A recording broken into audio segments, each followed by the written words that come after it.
Merci Monsieur le Président. Lors de la séance plénière de décembre dernier, lors du débat sur le rapport numéro 36, je vous avais questionné sur votre stratégie en matière de cautionnement des projets de nos établissements publics départementaux médico-sociaux. En effet, le carrefour d'accompagnement public social a pour projet de doter le service d'aide au travail existant en charge de la blanchisserie des conditions acceptables pour ses ouvriers. Cela même est évoqué quand vous êtes venu, Monsieur le Président, en personne lors de la cérémonie des vœux. Nous avions d'ailleurs plaisanté sur le pressing, mais vous habitez un peu trop loin pour pouvoir en bénéficier. Ils sont à l'étroit depuis des années. Or, pour un ESAT qui a besoin d'investir avec un emprunt d'1,6 million d'euros, c'est un vieux projet qu'il porte, le surcoût lié à l'absence de caution entraînerait 50 000 euros d'intérêts supplémentaires. Comme il s'agit d'un établissement public départemental présidé par vous ou par votre représentant, alors, en fait c'est votre représentant pour cet établissement, il pourrait sembler pertinent, Monsieur le Président, par cohérence avec notre engagement en matière d'économie sociale et solidaire, que notre collectivité puisse cautionner les emprunts des établissements publics départementaux médico-sociaux. Alors notre vice-président Christian Ariès nous avait répondu lors de cette même session que notre collectivité garantit les emprunts à 50% pour les structures concernant les personnes âgées et les personnes handicapées. Je suis donc sorti de cette session rassuré.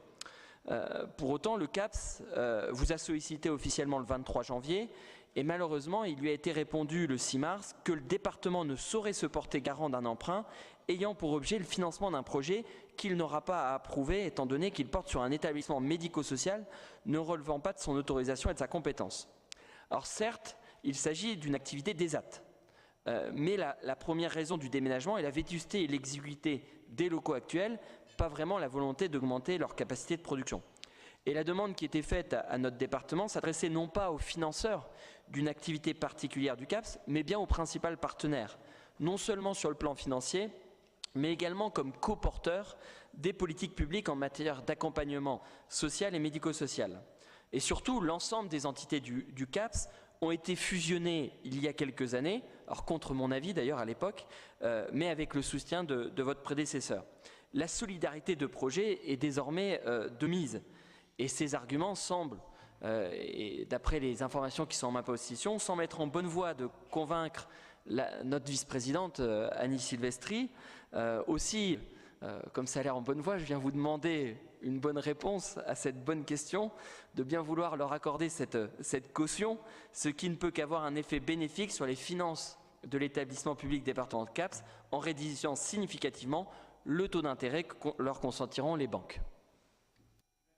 Merci. En l'absence de Christian Ariès, c'est Michel Pilot qui va répondre à votre question. Oui, merci Monsieur le Président, mon cher collègue. Vous attirez donc l'attention de notre collectivité sur le refus opposé à la demande de garantie d'emprunt déposée par le CAPS de Rosières pour son projet de construction d'une nouvelle blanchisserie de l'ESAT, CAP, sur le Blanc. Ce projet s'inscrit dans un objectif de déploiement de l'activité de l'ESAT en vue de parvenir à un traitement journalier d'une tonne de linge, voire jusqu'à 2 tonnes, contre 800 kg aujourd'hui.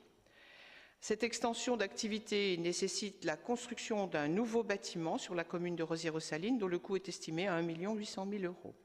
Et pour financer ce projet, l'établissement doit contracter un emprunt bancaire de 1,6 million pour lequel il sollicite une garantie à hauteur de 50% auprès de notre département.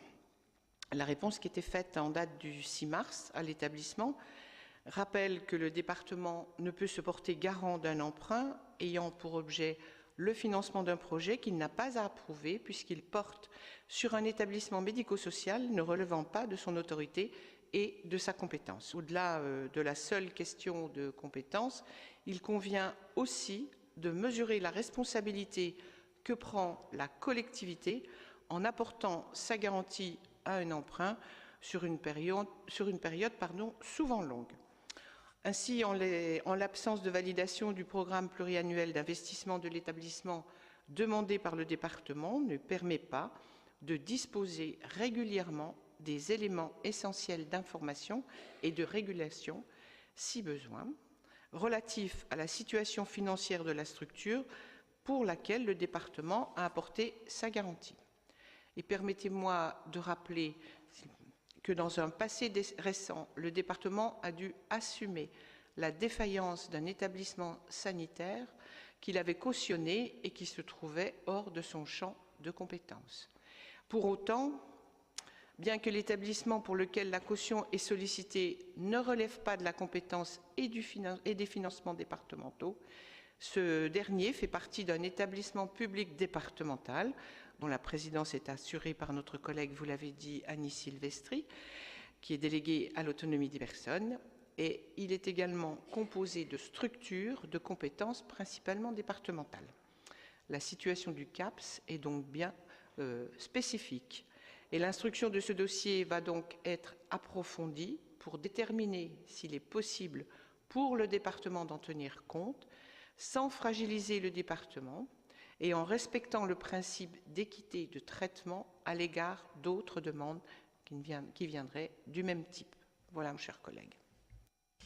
Merci pour cette réponse. Et donc, un